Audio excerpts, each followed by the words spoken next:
지난주에 이어서 아브라함의 믿음 두 번째 내용을 함께 여러분과 나누겠습니다. 우리가 지난주에 살펴본 아브라함의 믿음은 그 내용이 바로 부르심에 순종하는 믿음이었습니다. 부르심에 순종하는 믿음이 아브라함의 믿음의 첫 번째 내용이라면, 오늘은 아브라함 믿음의 두 번째 내용을 여러분과 함께 나누도록 하겠습니다. 우리 9절 말씀을 함께 보시겠습니다. 9절 같이 읽습니다. 시작. 믿음으로 그가 이방의 땅에 있는 것 같이 약속의 땅에 거류하여 동일한 약속을 유업으로 함께 받은 이삭 및 야곱과 더불어 장막에 거하였으니. 아멘. 자, 여기 보면 아브라함은 믿음으로 약속의 땅에 거류합니다. 그가 하나님의 부르심, 떠나라 가라라는 명령을 듣고 그 갈대아 우르를 떠나서 가나안 땅까지 왔지요. 그곳은 하나님의 약속이 있는 땅입니다.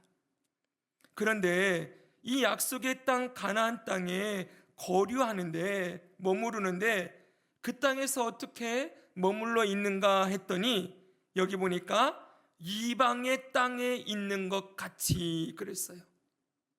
약속의 땅인데 이방 땅에 있는 것처럼, 한마디로 다른 나라에 사는 외국인처럼 살았다는 거예요. 그리고 그 다음에 장막에 거하였으니 이렇게 되어 있습니다. 장막은 뭡니까? 텐트, 천막이에요. 자, 다시 말하면 아브라함은 그 약속의 땅 가나안 땅에 살고 있었는데, 그 살아가는 삶의 태도가 어떠했냐 그랬더니 외국인처럼, 그리고 언제든지 거처를 옮기는 나그네처럼 살았다는 것이지요. 그래서 이것을 13절에서는 이렇게 표현하고 있습니다. 보십시오. 이 사람들은 다 믿음을 따라 죽었으며 약속을 받지 못하였으되 그것들을 멀리서 보고 환영하며 또 땅에서는 외국인과 나그네임을 증언하였으니. 이렇게 되어 있어요. 아브라함과 그의 후손들을 모두 통틀어서 이 사람들 이렇게 얘기하는 거예요. 아브라함의 믿음을 따라 태어난 모든 사람들은 어떻게 살아간다는 거예요? 바로 믿음을 따라 이 땅을 살다 죽었는데 땅에서 어떻게 살았냐? 외국인과 나그네처럼 살았다라고 말씀하고 있는 것이지요. 자, 이렇게 볼 때 우리가 오늘 알게 되는 아브라함의 믿음의 두 번째 내용은 바로 이 땅에서, 따라합시다, 외국인과 나그네처럼 살아가는 것. 네, 그것이 믿음으로 사는 삶의 모습이라는 거예요. 다시 지난주에는 뭐라고요? 부르심을 따라 순종하며 살아가는 것, 이것이 아브라함의 믿음의 내용이라고 했지요. 오늘 보게 되는 아브라함의 믿음은 외국인과 나그네처럼 이 땅을 사는 거예요. 앞에서 말했듯이 언제든지 떠날 준비를 하고 살아가는 것이지요. 아브라함은 이미 이전에 한번 하나님께서 그가 갈대아 우르에 살고 있을 때 하나님이 그를 부르십니다. 그 부르심이 뭐였습니까? 너는 너의 고향, 친척, 아버지의 집을 떠나라 라고 말씀하셨지요. 자, 그가 오랫동안 살던 삶의 안전지대를 그는 하나님의 말씀을 따라 떠납니다. 떠나서 어디로 갑니까? 그가 하란이라는 지역에도 잠시 머무르거든요. 근데 거기서도 잠시 머물다가 또 텐트를 걷어서 다시 길을 움직여 가나안 땅까지 온 것입니다. 아브라함은 하나님이 가라 하면 가고 서라 하면 서면서 하나님의 인도하심을 따라 살아가는 나그네와 같은 삶을 살았던 것이지요. 그가 그렇게 나그네처럼 떠돌이처럼 이렇게 가나안 땅까지 왔는데, 이제 가나안 땅에 왔으면은 여기가 내가 정착할 곳이구나 라고 살아도 되지 않겠습니까? 그런데 안 그랬다는 거예요. 그 약속의 땅 가나안마저도 언제든지 하나님이 가라 하면 갈 준비를 하는 것처럼, 그리고 이곳이 내 고향이 아니다, 여긴 내 나라가 아니다 라고 말하며 외국인처럼 그렇게 살아갔다는 것이지요. 여러분, 그러면 오늘 이것을 우리의 삶에 한번 적용시켜 봅시다. 외국인처럼 나그네처럼 살아가는 믿음의 삶이란, 그러면 구체적으로 무엇을 어떻게 살아가는, 무엇을 의미하고 어떻게 살아가는 것일까요? 자, 크게 두 가지로 말씀드릴 수 있어요. 첫째는요, 나의 계획이 아닌 하나님의 계획을 따라 살아간다는 것입니다. 이 이야기는 여러분 지금까지 수없이 들었던 이야기예요. 그런데 다시 한번, 여러분, 믿음이라는 것은 계속해서 훈련이 필요하다고 했죠. 여러분, 우리는 망각의 동물이에요. 그리고 삶의 환경에 쉽게 지배당하기 쉬워요. 그렇기 때문에 하나님의 동일한 말씀을 계속해서 우리가 들을 필요가 있습니다. 왜냐하면 조금만 우리가 마음을 놓으면 어느 순간 하나님께 들었던 그 말씀을 잊어버리고 내가 생각하는 대로 살아가기 쉬운 존재들이기 때문이지요. 보십시오, 여러분. 우리는 2025년도를 맞이했습니다. 제가 올해를 맞이하면서 성도들에게, 우리 교우들에게 질문하는 게 있어요. 2025년도에 가정이나 직장에 새로운 어떤 변화들이 있습니까? 계획들이 있습니까? 라는 질문을 많이 던져요. 그러면 많은 교우들이 개인의 삶이나 가정의 삶에서 여러 가지 변화되는 일들을 저에게 이야기를 합니다. 올 한 해 가정의 계획, 내 개인적인 삶의 어떠한 계획들, 그리고 자녀들의 계획들이 있지요. 또한 여러분, 한 해를 시작하면서 올 한 해를 살아갈 재정적인 계획, 아니면 나의 일터나 직장에 대한 계획들, 나의 살아가는 환경의 변화에 대한 계획들도 있습니다. 이거는 여러분 눈에 보이는 이 현실 세계를 살아가는 계획인데, 또 우리 그리스도인들은 또 하나 세우는 계획들이 있잖아요. 영적인 삶을 위한 계획. 올해 우리가 이미 매일 말씀, 매일 양식을 시작했는데 올해 다시 하나님의 말씀을 매일 먹으며 살아야 되겠다 라는 계획이 있습니다. 영적 성장을 위해서 내가 어떻게 예배하고 올 한 해 어떻게 교회에서 사명을 감당해야 될 것인지, 이런 여러 가지 계획들이 있을 거예요. 그런데 여러분, 항상 여러분들이 아시겠지만 계획은 계획일 뿐입니다. 계획은 계획일 뿐이지요.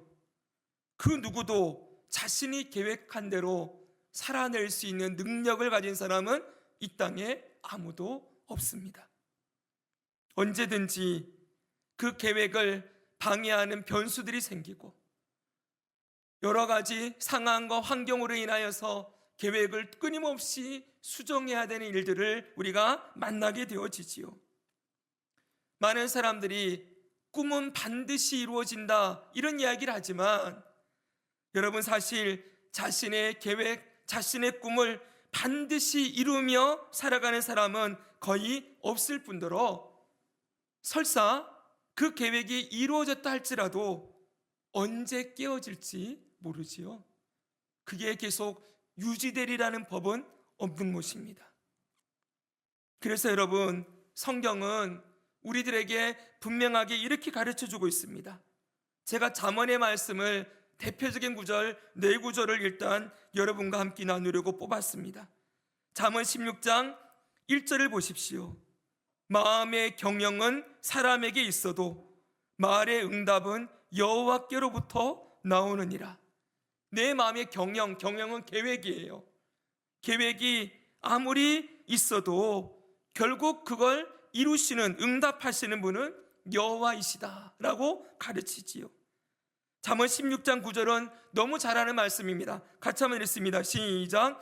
사람이 마음으로 자기의 길을 계획할지라도 그의 걸음을 인도하시는 이는 여호와시니라. 아멘. 잠언 20장 24절입니다. 사람의 걸음은 여호와로 말미암나니 사람이 어찌 자기의 길을 알 수 있으랴. 분명하지요. 나의 길을 어찌 사람이 알 수 있겠느냐. 그러면서 19장 21절에 이렇게 말씀합니다. 이 말씀 한번 더 읽습니다. 시작. 사람의 마음에는 많은 계획이 있어도 오직 여호와의 뜻만이 완전히 서리라. 아멘. 정말 동의하십니까? 네, 동의할 수밖에 없습니다. 우리는 정말 하루하루를 사는 존재, 아니 하루도 아니지요, 한순간순간을 살아가는 존재입니다.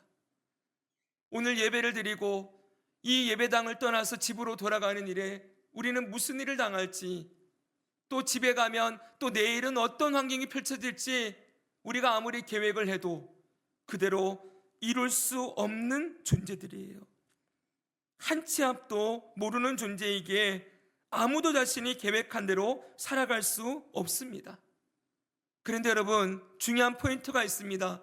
그러면 어차피 내가 어떻게 살아갈지 계획해도 소용이 없으니 그냥 아무렇게나 살면 되겠네, 이러면서 허무주의에 빠질 수 있는 가능성들이 얼마든지 있지요. 그리고 그냥 매일매일 그냥 오늘 하루를 그냥 재미있고 즐겁게 내일은 없는 것처럼 그렇게 살아가는 삶의 태도를 가진 사람들이 나올 수 있습니다. 그러나 여러분, 우리는 우리의 계획이 나의 뜻대로 이루어질 수 없음을 인정할 뿐이지, 우리에게는 나의 계획이 아닌 누구의 계획이 있어요? 하나님의 계획이 있다. 이걸 믿는 존재들이 바로 그리스도인들이지요. 하나님 아버지가 내 길을 계획해놓고 인도해 가고 계신다라는 걸 그리스도인들은 믿으며 산다는 거예요. 그렇기 때문에 오늘 하루하루가 그냥 흘러가는 게 아니라, 사실은 여러분 오늘 하루 살아가셨죠? 이 하루가 하나님의 계획 아래 하루를 살아간 것입니다. 아멘입니까? 내일도 하나님의 계획이 이루어지는 하루가 우리 삶에 펼쳐지게 될 거예요. 물론 여러분, 그 하나님의 계획과 뜻에 우리가 합하여 살아갈 때가 있고, 아니면 그것과 떨어져서 내 마음대로 살 때도 있겠지만, 그럴 때마다 하나님은 어떻게 하세요? 우리를 결국은 회개하게 하시고 돌이키게 하셔서 다시 하나님의 뜻에 합당한 하나님의 자녀로 살아가게 하실 것입니다. 그러니 우리는 허무주의나 냉소주의에 빠질 이유가 없는 것이지요. 우리의 매일매일이 기대하는 삶인 거예요. 하나님이 나의 길을 어떻게 인도하실까? 몰라서 불안하고 염려한 게 아니라 딱 이렇게 관점만 딱 바꿔보면 어때요? 내일은 하나님이 나에게 어떤 하루를 주실까? 나의 삶에 어떤 한 해를 펼쳐가실까? 여러분, 기대와 소망으로 우리의 인생의 걸음을 볼 수 있지 않겠습니까? 여러분, 기대합시다. 하나님이 우리의 길을 계획하시고 인도하신다고 약속하고 있습니다. 저는 이번에 그 명절을 맞이해서 부모님도 뵙고 여러 일정들을 소화했는데, 그 중에 갑작스러운 만남으로 우리 교회 이 예배당을 이전하는 과정에 많은 도움을 주었던 한재동 집사님을 만나고 왔습니다. 이 한재동 집사님을 최근에 한번 뵙고 또 어제 한 번 더 뵈었는데, 이분이 얼마 전에 큰 사고를 당하셨어요. 12월 24일 성탄 전야, 그날 이 공장에서, 계란을 만드는 이 공장에서 작업을 하다가 높이 5m의 그 천장에서 바닥으로 추락을 하셨어요. 추락을 했는데, 추락한 이후에 보니까 이 왼쪽 팔이 여기가 다 으스러졌어요. 그리고 이 골반은 금이 가고 밑에 쪽 허벅지 뼈가 부러졌어요. 이 사람의 허벅지 뼈가 제일 단단한 곳이라 그러더라고요. 근데 이 허벅지뼈가 또 으스러지고, 그렇게 해서 급하게 아주대 외상센터로 움직여졌고 거기서 수술을 했습니다. 그 과정들이 아주 놀라울 정도로 하나님의 인도하심이 있었어요. 그 아주대 외상센터는 우리나라의 최고 그 명이라고 하는 그 이국종 교수님 맞습니까? 네, 그 교수님이 있었던 곳인데, 그 교수님이 떠난 후에 그분에게 배운 제자가 이분을 수술을 했어요. 그것도 아주 놀라운 방법으로. 그리고 이제 한 달여 지난 이 지점까지 잘 회복을 하는 가운데 있습니다. 자, 저는 이 소식을 12월 달에 들었을 때 마음에 많은 기도와 걱정이 있었습니다. 그분이 우리 교회를 이전하는 일에 참 많은 헌신과 섬김을 보여주셨는데, 그 사고를 당하기 그전에는 폭설이 내렸을 때 경기도 지역에 공장 창고가 한쪽이 무너져 내려서 재산상에 좀 큰 피해를 입었고, 또 그게 좀 지나가고 난다 했더니 이번에 본인이 추락을 해서 이런 큰 사고를 당하니, 혹시 여러분 그 한재동 집사님께서 시험에 들지 않을까? 나는 하나님을 위해서 열심히 뭔가를 했는데 이런 고난의 순간이 두 번이나 찾아올 때 누구나 그렇지 않겠습니까? 하나님, 내가 나에게 왜 이러십니까? 내가 하나님을 위하여 얼마나 열심히 했는데 이렇게 하나님 고난을 주십니까? 이런 마음으로 혹시 침울해 있거나 마음의 어려움을 겪고 있지 않을까라는 걱정이 들었습니다. 그런데 여러분, 그 공장이 무너졌을 때 내가 신망했거든요. 공장이 아니라 창고가 무너졌을 때. 근데 한예동 집사님 혹시 어렵지 않습니까? 여쭈었더니 그분이 그러시더라고요. 하나님이 나에게 겸손하라고 이 일을 주셨다고. 본인이 정말 피땀 흘려서 맨바닥에서 그 사업을 일으켜 놓았는데 어느 순간 내 것이라고 생각하지 않고 내가 했는데 라는 마음을 하나님께서 내려놓게 하기 위해서 언제든 하나님이 주시는 분이시고 하나님이 거두실 수 있는 분이라는 걸 이번에 나에게 깨닫게 하셨다. 겸손하게 살라고 이 일을 주신 거라고 믿는다. 여러분, 그렇게 믿음의 고백을 하셨어요. 그리고 이번에 갔을 때에는 수술한 지 2주 지났을 때 제가 병원으로 신방을 하고 또다시 여쭤봤어요. 한예동 집사님, 마음이 혹시 어렵지 않습니까? 그랬더니 이분이 그래요. 너무너무 감사하대요. 그분의 얼굴이 정말 이렇게 막 찌들어가지고 막 이 고통 가운데 그렇게 있는 게 아니고, 갔더니 얼굴이 너무 밝고 기쁨 가운데 있어서 여쭤봤더니 너무 감사하대요. 왜냐하면은 여러분 5m 높이에서 떨어지면 사람이 머리부터 떨어지지 않습니까? 아니면은 허리 쪽을 떨어졌으면 허벅지뼈가 으스러졌는데 허리뼈는 어떻게 되겠습니까, 여러분? 반신불수가 되든 전신마비가 되든 어떤 상황이든 최악의 상황이 있는데 왼쪽 팔, 왼쪽 다리로 이 충격을 받아내고 치료를 잘 받으면은 다시 일상생활을 할 수 있다는 그 소망에 하나님께 너무 감사한데요. 그리고 두 번째는 남은 인생을 잘 살아야 되겠다.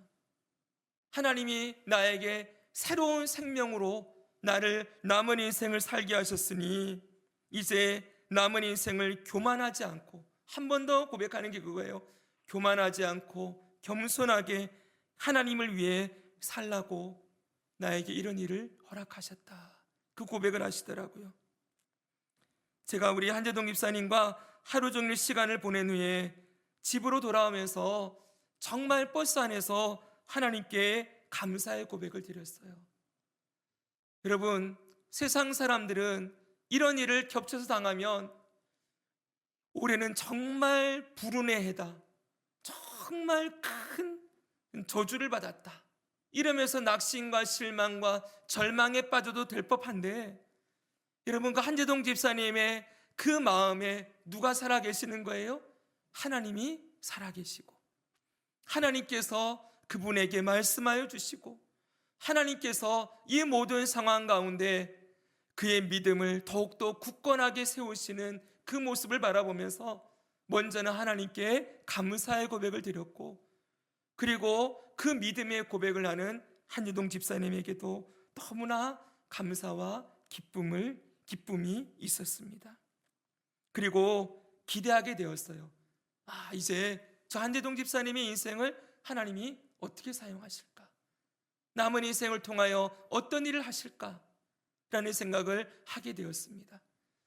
여러분, 이 안에는 그 안에 수많은 내용들이 있겠죠. 한유동 집사님이 살아온 인생도 있을 것이고, 그리고 그분이 일했던 그 일의 모습도 있을 것이고, 이번에 이 사고의 모든 처리 과정들이 많은 이야기들이 있는데, 어찌 되었던 결론적으로는 모두 하나님의 계획하신 가운데 때로는 고난도 있고 아픔이 있지만, 하나님은 결국 목적은 뭐예요? 우리를 죽이는 분이 아니라 살리시는 분이라는 거예요. 할렐루야. 하나님은 절대 우리를 죽이는 분이 아니라 살리시는 분이시고, 정금 같은 믿음의 사람으로 우리를 세워가시는 분이라는 것을 더욱더 굳게 붙들게 되는 것입니다. 저도 저의 인생을 돌아보면 정말 절망의 수렁에서 완전히 사방이 꽉 막힌 것 같은 그러한 한 치 앞도 알 수 없는 고난 가운데 들어갔던 시간이 있었습니다. 근데 그때 여러분, 제가 계속 붙들고 있었던 말씀이 있어요. 시편 40편을 보면 이런 말씀이 나옵니다. 여기 보십시오. 나를 기가 막힐 웅덩이와 수렁에서 끌어올리시고. 기가 막히는 웅덩이예요. 정말 사람이 큰 일을 당하면은 기가 막히잖아요, 그렇죠? 기가 막힐 웅덩이와 수렁에서 끌어올리시고 내 발을 반석 위에 두사 내 걸음을 견고하게 하셨도다. 저는 이 말씀 믿었습니다. 이 기가 막힐 웅덩이에서 나를 건지시는 분은 하나님이시다. 여러분, 그리고 5절을 보면 이렇게 되어 있습니다. 같이 한번 읽을까요? 시작. 여호와 나의 하나님이여, 주께서 행하신 기적이 많고 우리를 향하신 주의 생각도 많아 누구도 주와 견줄 수가 없나이다. 내가 널리 알려 말하고자 하나 너무 많아 그 수를 셀 수도 없나이다. 아멘. 주께서 우리 삶에 행하신 기적이 많대요.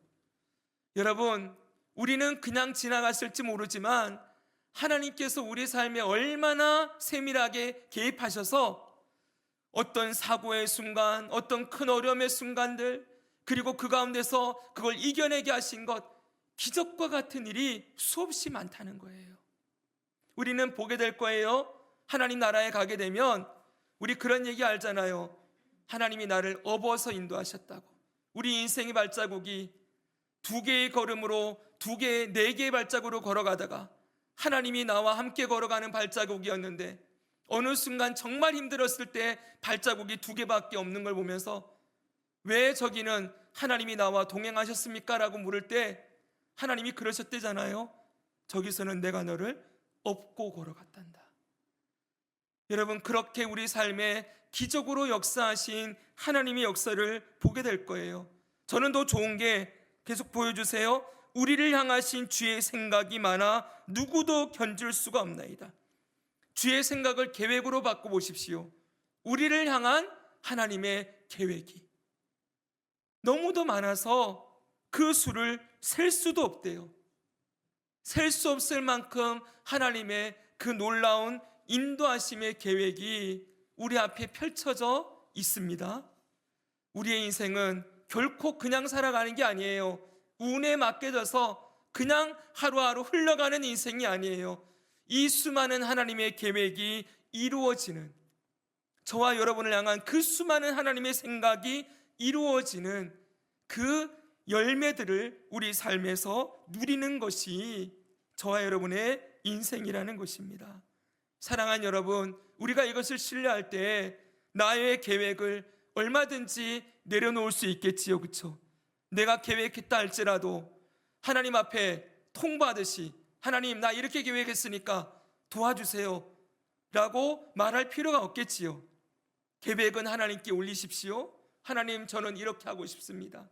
이것이 저의 계획입니다. 그런데 하나님의 뜻대로, 하나님의 계획대로 이루어 주십시오 라고 얼마든지 우리 삶의 계획을 맡길 수 있지 않겠습니까? 그리고 여러분, 계획대로 이루어졌다고, 그리고 이루어지지 않았다고 일희일비하지 마십시오. 이루어졌다가도 안 이루어지는 것처럼 보일 수 있고, 안 이루어지는 것처럼 보이다가도 이루어지는 것들을 경험할 거예요. 그건 우리의 노력이나 어떤 우리의 행함이 아닌 하나님께서 우리 삶을 인도해 가시는 걸음이라는 것을 잊지 마십시오. 이게 바로 외국인과 나그네처럼 살아가는 믿음의 모습인 거예요. 됐습니까, 여러분? 첫 번째가 뭐라고요? 외국인과 나그네처럼 살아가는 믿음의 모습은 나의 계획을 내려놓고 하나님의 계획을 신뢰하는 것이다. 자, 두 번째입니다. 외국인과 나그네처럼 산다는 것은 늘 하나님 앞에 설 것을 준비하며 살아가는 것입니다. 한마디로 죽을 준비를 하며 사는 거예요. 다시 여러분 9절과 10절을 보십시오. 9절은 우리 아까 읽었지요. 믿음으로 그가 이 땅 이방의 땅에 있는 것 같이 약속의 땅에 거류하여 동일한 약속을 유업으로 함께 받은 이삭 및 야곱과 더불어 장막에 거하였으니, 그 다음 읽습니다. 이는 시작, 이는 그가 하나님이 계획하시고 지으실 터가 있는 성을 바랐음이라. 아멘. 아브라함이 이 외국인처럼, 이방인처럼, 그리고 나그네처럼 이렇게 살았던 근거가 어디 있습니까? 그는 하나님이 계획하시고 지으실 터가 있음을, 그 터가 있는 성을 바라보면서 살았대요. 이것을 16절에는 이렇게 말씀하고 있습니다. 그들이 이제는 더 나은 본향을 사모하니, 여기 뭐라고 나와 있어요? 본향이래요. 본향. 본향의 뜻이 뭔지 아십니까? 아버지와 조상들이 살았던 땅, 이런 뜻이에요. 아버지와 조상들이 살았던 땅, 아브라함에게는 그 땅이 어디입니까? 갈대아 우르지요, 그렇죠? 그렇죠, 여러분. 그런데 여기 보니까 더 나은 본향을 사모한대요. 그 본향이 어디 있대요? 하늘에 있는 것이다. 여러분, 하나님께로부터 나의 인생이 나왔고 나의 인생이 하나님께로 돌아갈 것을 믿는 그 믿음의 고백이 본향을 사모한다, 이렇게 나와 있는 거예요. 이러므로 하나님이 그들의 하나님이라 일컬음 받으심을 부끄러워하지 아니하고 그들을 위하여 한 성을 예비하셨다. 하나님이 예비하신 그 성을 더 나은 본향, 이렇게 믿었다는 거예요. 하나님께로 나는 돌아간다. 그걸 준비하는 거지요. 그건 곧 하나님께로 돌아가는 것, 이 땅에서의 죽음입니다. 죽음 이후에 하나님을 만날 준비를 하고 살았다는 거예요. 이게 외국인과 나그네처럼 이 땅을 살아가는 믿음의 모습이에요.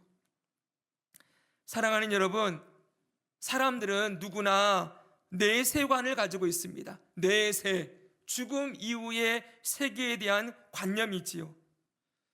우리가 살고 있는 이 대한민국 땅은 내세관이 혼합이 되어 있어요.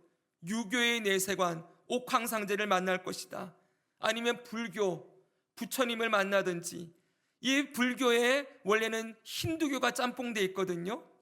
그래서 다시 윤회, 죽었다가 다시 다른 생물로 태어날 것이라든지, 아니면 샤머니즘, 귀신이 되어서 이쪽저쪽 떠돌아다니다가 나는 다른 사람에게 붙어가지고 괴롭히기도 하고, 뭐 이런 이상한 샤머니즘적인 내세관이 다 혼합되어 있어요.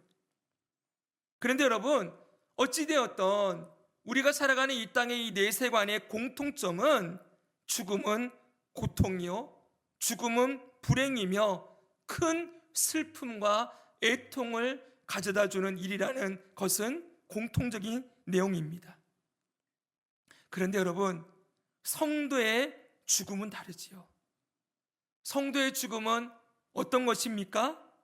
성도의 죽음은 고통이나 불행이 아니라 하나님께로 돌아가는 과정일 뿐입니다.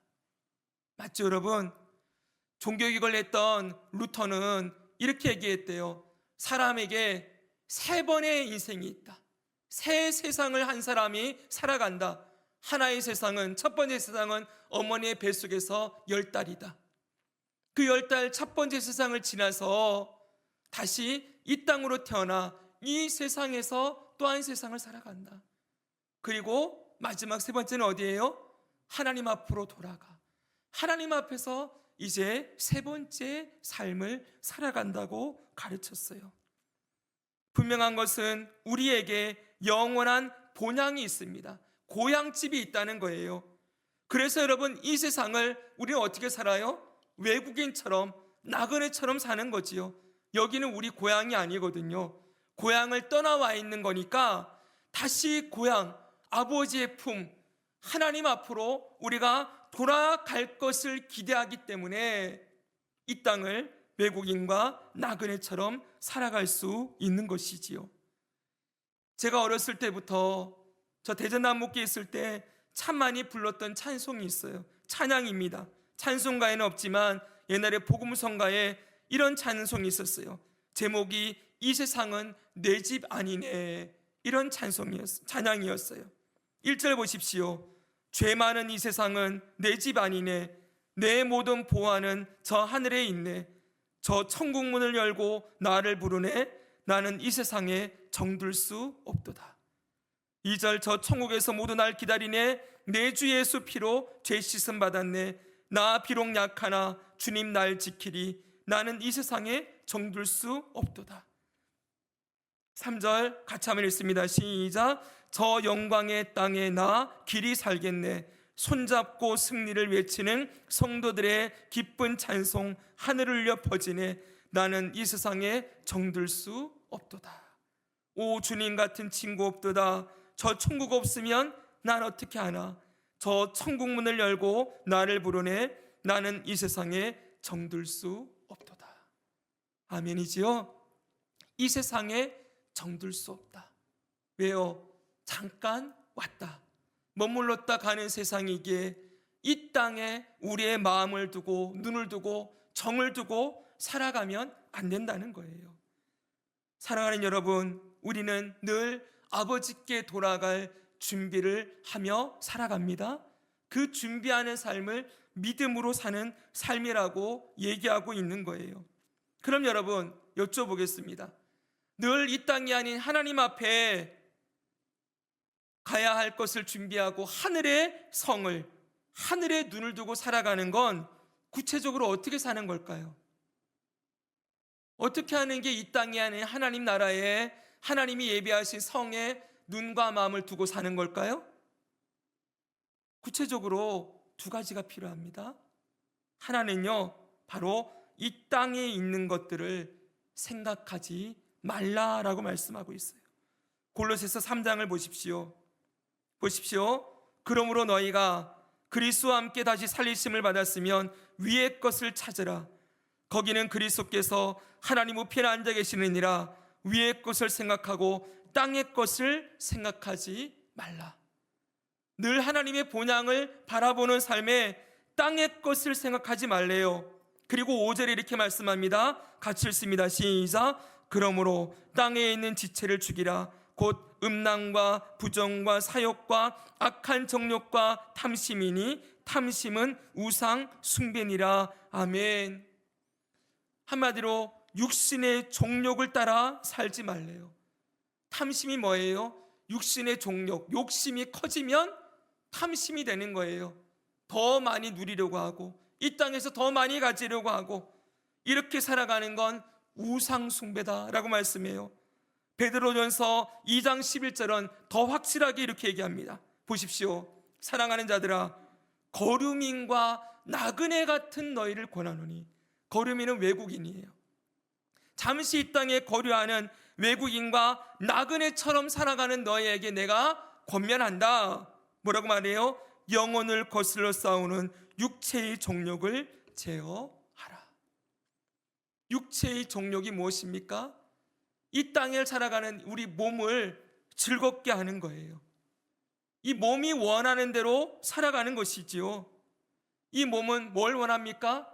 이 땅에서 사람들이 말하는 좋은 것들을 입고 먹고 마시고 즐기고 누리며 그렇게 살아가는 것을 이 몸이 원하지 않습니까? 바로 이 육체의 정욕, 이 정욕이 극대화된 탐심, 이것을 따라 살면 안 된다고 말씀하고 있는 거예요.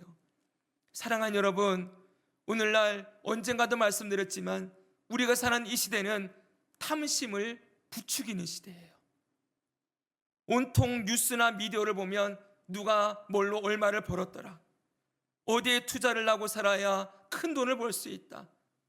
여러분, 온통 이 땅에 있는 것들을 더 많이 가지고 누릴 수 있으며 살아가는 것이, 누리며 살아가는 것이 그게 마치 행복한 길이고 그게 인생의 목적인 것처럼 이 땅은 외치고 있습니다. 그래서 여러분, 사람들은 철저하게 이 땅에 눈을 두고 이 땅에 자신의 보물을 다 쌓아두면서 살아가려고 몸부림치지요. 그러나 여러분, 위의 것을 찾으며 하늘의 본향이 있음을 믿고 살아가는 자들은 그렇게 살면 안 되는 것입니다. 어차피 우리는 이 땅을 떠나갈 때 빈손으로 갑니다. 그런데 하나님은 뭘 보십니까? 우리의 삶에 믿음으로 살아간 것을 보실 거예요. 그 믿음의 내용이 뭐라고요? 아브라함 같은 경우는 얼마나 땅에 있는 것들을 내려놓으며 살았는지, 얼마나 육체의 정욕, 탐심을 따라 살지 않으려고 몸부림을 쳤는지, 이 땅에 사람들이 말하는 쌓아두고 살아가는 그 욕망을 얼마나 내려놓으며 살았는지를 보시겠다는 거예요. 그래서 이건 필연적으로 두 번째로 가게 됩니다. 위의 것을 찾는 삶은 이 보물을 땅에 쌓아두고 내 육체의 정욕을 따라 사용하지 않고 하늘에 쌓으며 사는 것이다 라고 성경은 가르치고 있어요. 우리가 앞으로 보게 될 텐데 산상수훈 주일날 배우고 있지요. 산상수훈의 말씀인 마태복음 6장 19절부터 21절은 우리에게 이렇게 말씀해 주고 있습니다. 우리 이 말씀은 같이 한번 읽겠습니다. 시작. 너희를 위하여 보물을 하늘의 땅에 쌓아두지 말라. 거기는 좀과 동록이 해하며 도둑이 구멍을 뚫고 도둑질하느니라. 오직 너희를 위하여 보물을 하늘에 쌓아두라. 거기는 좀이나 동록이 해하지 못하며 도둑이 구멍을 뚫지도 못하고 도둑질도 못하느니라. 내 보물이 있는 그곳에는 내 마음도 있느니라. 아멘. 자, 땅에 있는 육체의 정욕을 내려놓고 저 본향을 바라보며 살아가는 삶은 뭐예요? 보물을 하늘에 쌓아두는 거라는 거예요. 제가 지금 구체적으로 말씀을 드린 겁니다. 우리가 주님 앞에 설 준비를 뭘로 하느냐? 믿음으로 해야 된다. 됐죠, 여러분? 근데 그 믿음의 내용이 뭐냐 했더니 보물을 하늘에 쌓아두는 것이다 라고 성경은 가르친다는 거예요. 보물을 하늘에 쌓아둔다는 것은 무슨 말입니까?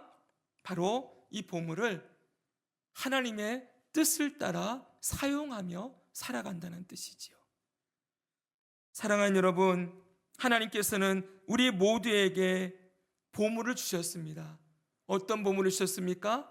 우리에게 재능을 주시고 달란트를 주시고 시간이라는 귀한 보물도 주시고, 그리고 뭘 주셨어요? 이 몸도 주시고, 그리고 재물도 주시고 우리의 생명도 주셨어요. 늘 말씀드리지만 우리의 재능과 물질과 시간과 생명, 이 모든 것들이 하나님이 우리에게 주신 선물이에요. 이것을 나의 정욕을 따라, 내 육신의 즐거움을 따라, 그걸 내 즐거움을 위하여 채우려고 사는 것이 아니라 하나님의 뜻을 따라 사용하는 것이 바로 보물을 하늘에 쌓아두는 것입니다. 사랑하는 여러분, 하나님은 하나님이 주신 보물을 우리에게 어디에 사용하라고 하십니까? 딱 두 가지지요. 하나님을 사랑하고 이웃을 사랑하는데 쓰라고 하십니다. 하나님을 사랑하는 예배의 시간, 여러분 예배의 시간을 아까워하지 마십시오. 하나님과의 교제의 시간을 절대로 여러분 미루지 마십시오. 그거 하라고 우리의 인생을 우리에게 주셨어요. 하나님께 예배하고 하나님과 교제하며 하나님을 가까이 하는 그 사랑의 시간에 우리의 보물을 잘 사용하기 바랍니다. 그리고 우리에게 맡겨준 영혼들을 위하여서 구제하고 섬기고 도우며 교회 공동체 안에서 형제를 세우고 교회를 세우며 이웃을 돌아보며 그렇게 살아가는 일에 잘 사용하는 것, 그것이 바로 여러분 하나님 앞에 서는 준비라는 거예요. 그게 죽음을 준비하는 거예요. 하나님은 하나님께 앞에 설 때 우리에게 너가 어떤 믿음을 가지고 살았느냐, 어떻게 믿음으로 살았느냐라고 물으실 때 내가 너에게 준 보물을 너는 어디에 쓰며 살았느냐 이렇게 물어보실 거라는 거예요. 우리가 어디서 할 수 있습니까? 제가 오늘 원고에는 길까봐 빼놨는데 마태복음 25장 오늘 저녁 가서 읽어보십시오. 양과 염소의 비유 나옵니다. 그거 보면 예수님이 예수님 앞에 서 있는 자들에게 너희는 나를 위해서 무엇을 했느냐 이거 물어보세요. 결국 여러분 우리가 행한 대로 하나님은 갚으시는 분입니다. 아멘이시지요? 뭘 행했느냐, 하나님 사랑과 이웃 사랑을 위해 무엇을 했느냐, 이것이 바로 우리가 본향을 사모하며 위의 것을 찾으며 하나님 앞에 설 준비를 하는 그 삶의 내용이라는 것입니다. 사랑하는 여러분, 우리는 주님 앞에 분명히 서게 될 때 물으실 거예요. 다시 말씀드립니다. 너는 내가 내게 준 보물을 어디에 사용하며 살았느냐? 그때 저와 여러분의 대답이 하나님이 내게 주신 모든 보물을 하나님을 사랑하고 이웃을 사랑하는 데 사용하며 살았습니다 라고 고백할 수 있다면 그것만큼 주님의 기쁨이 되는 모습은 없을 것입니다. 오늘 말씀을 정리합니다. 아브라함의 믿음의 첫 번째 내용은 그는 부르심에 순종하는 삶이었어요. 가라 하면 가고 서라 하면 서고 고난이 있어도 그 자리를 지키고 매일매일 주님과 동행하며 살아가는 삶이었다면 아브라함의 믿음의 두 번째 내용은 외국인과 나그네로 이 땅을 살아가는 삶입니다. 잊지 마십시오. 저와 여러분의 삶은 하나님의 놀라운 계획 안에 수많은 생각 가운데 살아가는 삶입니다. 그렇기에 나의 계획이 이루어지건 안 이루어지건 상관없지요. 하나님의 선하신 계획이 있음을 늘 신뢰하고 기쁠 때나 슬플 때나 평안할 때나 고난할 때나 건강할 때나 병들었을 때나 모든 상황 속에 흔들리지 않고 하나님의 뜻을 신뢰하며 믿으며 살아가기를 바랍니다. 또한 육체의 정욕과 욕심을 따라 살지 않고 늘 위의 것을 찾는 삶, 하나님이 주신 보물들을 하나님의 뜻대로 아름답게 사용하여서 하나님 앞에 섰을 때 잘했다, 내 충성된 종아 라는 칭찬을 받는 그 자리에 우리 모두 함께 서게 되기를 주 예수님의 이름으로 축복합니다.